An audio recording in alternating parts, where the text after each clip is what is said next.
So at this time, we'll begin questions from our panelists, just so the participants know how this portion of the program will work. We will start with the first person, go 1 through 7. For the second question, we'll go 2 through 6, and then back to 1, then 3 through 7, back to 1. Do you understand, everyone? Perfect, as long as the candidates do as well. So we'll start with Orlando Ramirez from La Prensa. Good evening.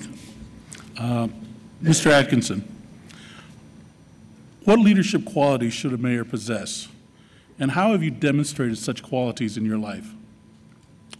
Repeat the question, please. What leadership qualities should a mayor possess?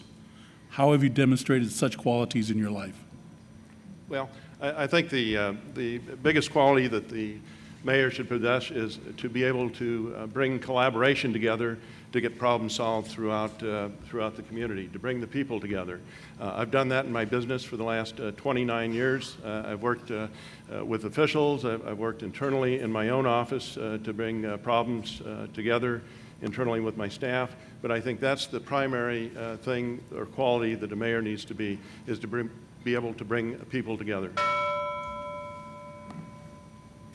Mr. Bailey? I think a mayor needs 4 basic qualities: integrity, courage, vision, and passion. I think I've exhibited that in my life as a father, raising two little girls and making sure that they contribute back to our city through community service. I do that in the classroom as well with my students and encourage them, or kind of mandate them to serve in the community 10 hours at least each semester to support various organizations, nonprofit, faith communities, and governmental entities. And I think that service is the most important commitment that a mayor can have in the future for Riverside, to ensure that we continue that path towards making Riverside a place that families and everybody is proud to be a part of. Thank you. Mr. Benavides. In my opening statement, I indicated that leadership is the most important quality for a mayor. But what does that mean? He or she must also be innovative, creative, compassionate, and be able to speak and respond at a second's notice. I possess all of those, not by my words, but my history in this community, being involved in a wide variety of social items that people really care about.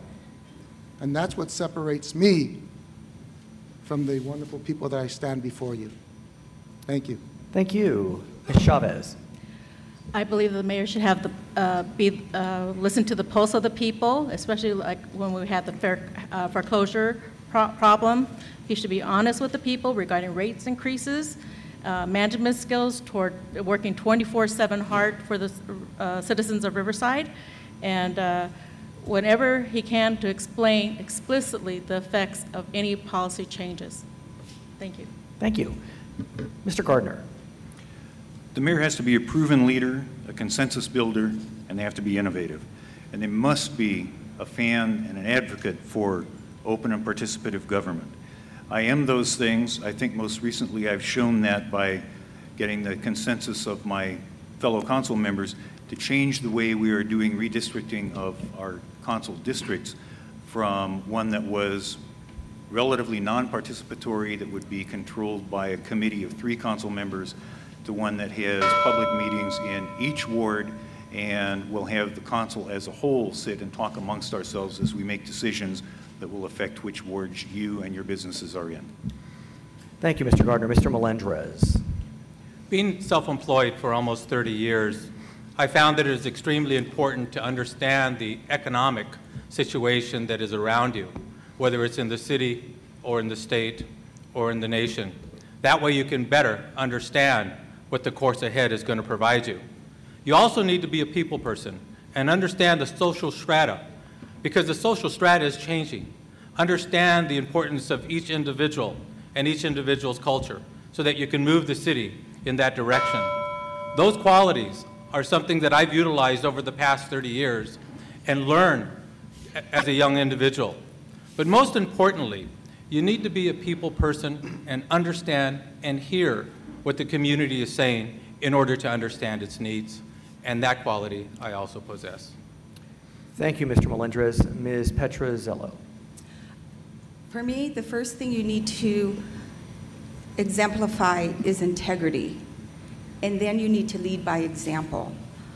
For the past 27 years, I volunteered in our community with many organizations. Every single day in my classroom, I set that example for my students. I hope some of them are here tonight. Community is very, very important to me. Also, I have a degree, a master's degree in leadership, and I'm working on a doctorate degree in leadership. We have to recognize the strengths of the community or the organization in which you're leading. I believe if anyone asked to describe me in one word, it would be integrity. Thank you. Thank you.